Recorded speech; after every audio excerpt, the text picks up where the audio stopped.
Cette année encore, je me suis inscrit au concours d'éloquence de mon lycée et j'ai à nouveau perdu. Eh bien, aujourd'hui les amis, je vous fais découvrir tout mon discours. Vos films et artistes préférés vous dévoilent tout sur les couleurs du cinéma. La chaîne qui vous révèle les plus belles nuances du cinéma. Salut à tous les cinémaniacs. On est le mercredi 1er avril 2026. Joyeux 1er avril à tous. Il est 15h et vous êtes bien à l'écoute des couleurs du cinéma pour une nouvelle vidéo. Et oui, aujourd'hui ce sera une vidéo un petit peu particulière. Et oui, comme vous l'avez entendu en intro, eh bien je vais vous faire découvrir le discours que j'ai fait cette année au concours d'éloquence de mon lycée. Alors, pour ceux qui n'auraient pas vu la vidéo précédente sur ce thème-là, donc c'est-à-dire celle où je faisais un débat sur peut-on travailler sans réussir, peut-on réussir sans travailler, pardon. Le principe de ce concours, c'était tout simplement que dans mon lycée, on était plusieurs à participer à ça, bien sûr. On était au moins, cette année, je crois qu'on était une trentaine, quelque chose comme ça. On avait un sujet auquel il fallait qu'on réponde, soit à l'affirmative, soit à la négative. Et donc moi, je suis tombé sur l'esprit critique est-il plus dangereux que l'ignorance? Et je devais dire que oui. Oui, l'esprit critique est plus dangereux que l'ignorance. Alors ça, c'est beau quand même. Alors, je préfère vous prévenir de suite. Le discours que je vais vous passer juste après, du coup, c'est le discours que j'ai fait ce jour-là. Alors, j'espère que vous allez rire à certains moments parce que j'ai essayé de caler un peu d'humour dedans. Mais par contre, ne vous méprenez pas parce qu'il y a certaines choses, des fois, que je vais dire, c'est pas totalement vrai. C'est pas que je les pense. C'est juste que je m'en suis servi comme exemple pour le discours. Par exemple, à un moment, je sais que je parle de la chaîne YouTube. Je ne pense pas vraiment ça. Non. Ne vous méprenez pas, voilà. Et sur ce, les amis, eh bien, moi, je vous dis bonne vidéo. Cher jury, cher public, bonjour à toutes et à tous et bienvenue dans cette émission très spéciale. Il est 11h, enfin un peu plus, et aujourd'hui j'aimerais vous parler de quelque chose que vous devez certainement connaître, l'esprit critique. Alors je suis sûr qu'il y en a certains qui se demanderont, mais qu'est-ce que c'est l'esprit critique? Eh bien, il faut savoir que l'esprit critique, c'est tout simplement une méthode qui permet à un être humain de tout analyser en se basant sur des faits avérés pour formuler un jugement argumenté. En bref, l'esprit critique sert à dire si quelque chose est bien ou mal. Voilà. Alors, je suis sûr qu'avec ce début de discours, vous devriez vous demander « Mais où est-ce que je veux en venir ?» Eh bien, laissez-moi vous poser à tous une question aussi simple que ça. L'esprit critique est-il plus dangereux que l'ignorance? Pourquoi je vous demande ça?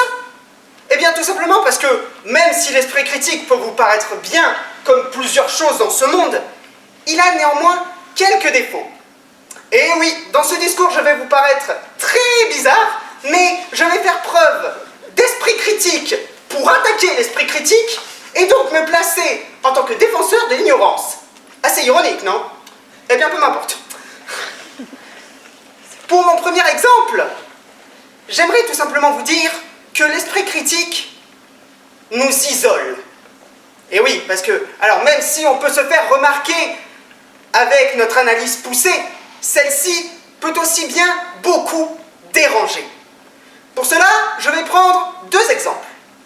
Prenons d'abord le cas d'un élève comme mes camarades et moi qui se trouve en cours de maths, la bête noire de beaucoup de personnes dans cette salle. Eh bien, imaginons que cet élève commence par poser une simple question au professeur qui va du coup répondre très gentiment. À ce moment-là, on se dit, bon, pas de problème. Sauf que vient une deuxième question, puis une troisième, puis une quatrième, et ainsi de suite. Bon, les profs, on va pas se cacher, l'élève nous paraît quand même un peu saoulant. Et donc, clairement, l'élève, en globalité, est vu comme insolent par le prof, et c'est ce qui dérange. Pour mon deuxième exemple, je vais prendre tout simplement le cas d'une jeune personne faisant partie d'un groupe d'amis, mais qui est dotée d'un esprit critique. Ça me fait plaisir de voir vous suivre. Donc, cette personne, lors d'une discussion, n'aura pas le même avis que les autres. Et elle sera très vite hors sujet, et donc, eh bien, elle sera écartée. Non mais attendez, vous vous rendez compte? Deux exemples? Deux personnes exclues à cause d'un simple esprit critique. C'est moche. Oh là là. Ensuite, j'aimerais tout simplement vous dire que l'esprit critique peut malheureusement attirer plusieurs personnes contre vous. Oui, et pour ça, j'aimerais prendre mon exemple. Oui, alors c'est vrai qu'aujourd'hui, sur ma chaîne YouTube, voilà, je critique des films, j'analyse des séquences cultes que vous devez certainement tous connaître. Voilà, là n'est pas le sujet. Mais, eh bien, avec ça, je peux tout simplement me retrouver face à des personnes qui essayent de démonter mes arguments, ou encore pire, où je me retrouve avec des attaques personnelles, voire des moqueries. Non mais, quand même. Alors, désolé Madame Lesgourg, hein, mais je ne sais pas si j'ai vraiment bien fait de m'inscrire à l'option cinéma audiovisuel. Pourquoi? Ah bah tout simplement parce que avant, quand je regardais un film, j'avais du plaisir en le regardant.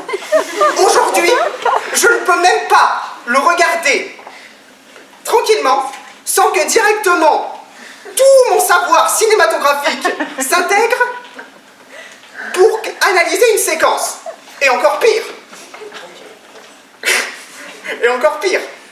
Au début, quand je regardais un film normal et que je ne faisais pas cette option, eh bien, je ne comprenais les messages que vers la fin du film. Aujourd'hui, je le comprends dès les 5 premières minutes. Non mais... Donc, en bref, oui, l'option cinéma audiovisuel sert à nourrir l'esprit critique, quand même.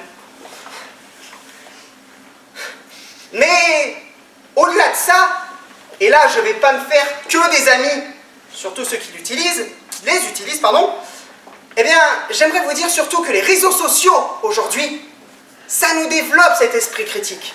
Et oui, si vous prenez le cas, je ne sais pas moi, de Twitter, le réseau social de la haine, Facebook, Instagram, ou encore TikTok pour les jeunes, vous verrez toujours des gens analyser n'importe quelle situation.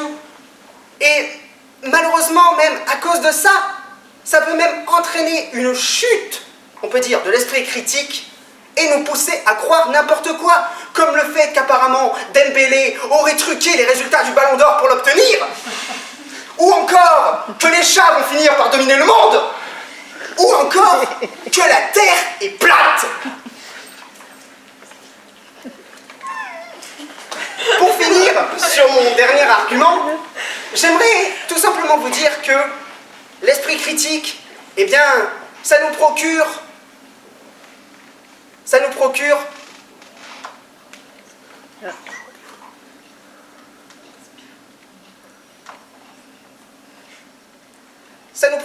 du pessimisme. Et oui, et de l'angoisse également. Pour cela, je vais tout simplement vous prendre et vous comparer précisément deux exemples. Celui d'un adulte et celui d'un enfant. L'adulte, lui, aura plus facilement accès aux informations, avec, comme je l'ai dit juste avant, tous les réseaux sociaux, mais y compris avec la télévision, enfin, vous m'avez compris. Eh bien, cet adulte, étant donné qu'il a accès à toutes les informations, il peut développer de l'angoisse par rapport à un problème comme une guerre mondiale, ou quelque chose comme ça, mais également du pessimisme envers l'avenir, parce qu'il pense que ça va aller trop loin. Un enfant, lui, quant à lui, eh bien, il ne s'en préoccupera pas, parce qu'il considérera que ce n'est pas de son âge. Et vous savez quoi? Eh ben, il préférera plutôt se concentrer sur la Patte Patrouille, qui est son dessin animé préféré, ainsi qu'écrire le mot maison sans aucune faute. Courage à lui. En bref, oui, l'esprit critique est dangereux. Parce que, eh ben, la critique trop poussée peut parfois déranger. Oui, l'ignorance est dangereuse. Parce que ne rien savoir du tout, c'est également très dangereux et très problématique. Mais le mot de la fin, cher jury, cher public, ce que je voulais finir par vous dire, c'est que finalement, ce n'est pas l'esprit critique en lui-même qui est dangereux. C'est la façon dont nous l'utilisons qui l'est. Parce que trop réfléchir peut être très dangereux, mais ne pas du tout, c'est encore pire. Merci à tous.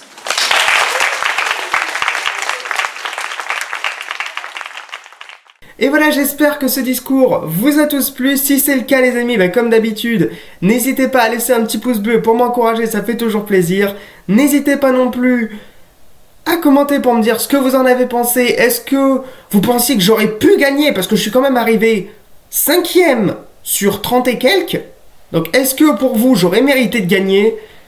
N'hésitez pas non plus à la partager si vous pensez qu'elle peut plaire à quelqu'un que vous connaissez. Et surtout n'hésitez pas à vous abonner à ma chaîne pour faire partie de la famille des cinéphiles et d'activer la cloche de notification pour être au courant de mes futures vidéos. Et pour la future vidéo, du coup on se retrouve toujours samedi pour la vidéo de la review de Fast and Furious 7. Et sur ce, moi je vous dis à très bientôt sur la chaîne et d'ici là, portez-vous bien. L'épisode du jour est terminé, mais retrouvez-moi la semaine prochaine à 18h pour une nouvelle vidéo sur les couleurs du cinéma, la chaîne qui vous révèle les plus belles nuances du cinéma.